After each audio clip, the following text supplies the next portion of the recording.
Հաշվեկնիչ հանձնաժողովի անդամ եք, արդյոք բոլորը քվեարկեցին պատգամավորներին անձեռնամխելիությունից զրկել։ Ես ուզում եմ ասել, որ այո, քվեարկությունը, այսպես ասեմ, բաց եւ թափանցիկ էր այդ իմաստով, բոլորը գնացել ու կողմ էին քվեարկել դատախազի միջնորդությանը, եւ այստեղ տարակուսելին գիտեք ինչն էր, որ քաղաքացիական պայմանագիր խմբակցության պատգամավորները դահլիճում տենց անհասկանալի հարցեր էին տալիս դատախազին, ասում էին, որ դուք չհամոզեցիք, փաստարկներ կան, որ մենք չենք հավատում, փաստարկներ կան, որ միջնորդության մեջ հավաստի չեն, հավատարժան չեն, այսինքն դատախազի միջնորդությունը քննադատեցին, հետո գնացին փակվեցին այն սենյակում ու երևի SMS հրահանգ ստացան ու եկան անմիջապես բոլորը մի մարդու նման կողմ քվեարկեցին եւ իրենց գործընկերների անձեռնամխելիությունից զրկեցին։ Եվ այս պատմության մեջ երկրորդ հետաքրքիր, ուշագրավ, տարօրինակ բանն այն էր, որ փաստորեն ենթադրաբար Հովիկ Աղազարյանը եւ Հակոբ Ասլանյանը կողմ են քվեարկել Տարոն Մարգարյանին անձեռնամխելիությունից զրկելու համար, որովհետեւ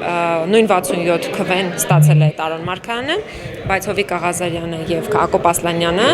ըստ ամենայնի հենց իրենք են եղել, որ Հովիկ Աղազարյանի միջնորդությանը դեմ են քվեարկել եւ նա ստացել է 65 կողմ ձայներ։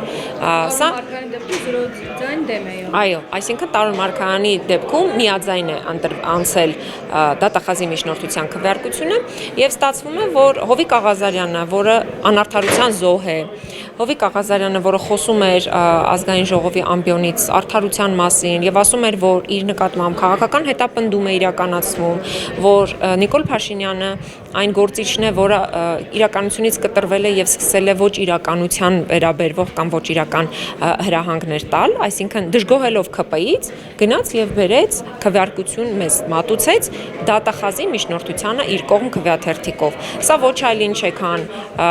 անհասկանալի երկակի ստանդարտի կիրառում, որովհետև ես չէի պատկերացնում, որ արդարության մասին խոսող մարդը կարող է դատախազի այդ փուչ մեղադրանքին կողմ քվեարկել, այսինքն ինչին էիք կողմ։ Այն դատախազի այն միջնորդությանը, որ 7 տարի քննել են, 7 տարվա ընթացքում քննել, հիմա հասկացել են, որ չէ, մեղադրանքի վերավորակում պիտի անեն, որ ոչ թե պաշտոնական դիրքի չարաշահում է եղել, այլ փողերի լվացում։ Կամ Տարոն Մարգարյանը մեղադրվում է այն բանի համար, որ ուսումնական հաստատություններին հարակից տարածքներ է օտարել ոչ ուսումնական նպատակով։ Եկեք ձեզ քանի կառավարության որոշում եք ուզում բերեմ, կառավարության որոշմամբ Նիկոլ Փաշինյանի ստորագրման նմանաբովանդակ որոշումներ են կայացվել, բայց ինչի Նիկոլ Փաշինյանը չի պատժվում։ Նույն բանն է արել, ինչ Տարոն Մարգարյանը, հասկանում եք, նույն բառացիորեն նույն բանը։ Հետո այս երկակի ստանդարտները ո՞ւր են գնում։ Այսինքն լավ, հիմա Տարոն Մարգարյանին անձեռնամխելիությունից զրկեցիք, գնաք մի 7 տարի էլ այս գործը կքննեք, բայց դրանից հո արդարությունը չվերականգնվեց։ Եվ այս առումով կուզեմ մի հատ էլ դենց հումորային նկատառում անկեղծորեն ուզում էի այդ քվեաթերթիկները, որ բացում էին, ուզում էի մի հոգի գոնե լիներ, որ այդ քվեաթերթիկներից մեկի մեջ սրտիկ նկարածելներ Աղազարյանին համար, որովհետև վերջի վերջո Հովիկ Աղազարյանի հետ թիմակիցներ են եղել երկար տարիների, գոնե մի հոգի թաքուն, ինչ որ ձև չեմ ասում փոքրիկ դիմադրություն, փոքրիկ վերաբերմունք դներ, հա գաղտնի քվեարկություն էր։ Այն մարդ կարար նկարեր վարչապետին ցույց տար ոնց որ ավանդույթ է, որտեղ այնտեղից լսվում էր նույնիսկ նկարելու ձայները հեռախոսի, ես որ նստած էի,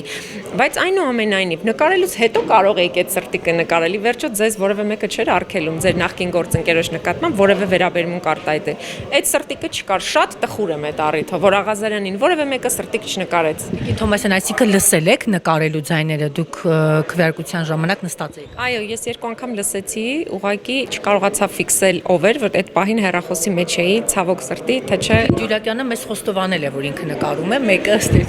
մեկը հայտնի է, հա։ Չէ, ես գիտեմ, որ դա համատարած է, որովհետև իրենց մոտ երկար ժամանակ բարքերի փոփոխություն է տեղի ունեցել եւ իրենք երկար ժամանակ արդեն նկարում են որպես ապացույց, որպես հավատարմության նշան, որ այն ինչ կայացվել է խմբակցության նիստում,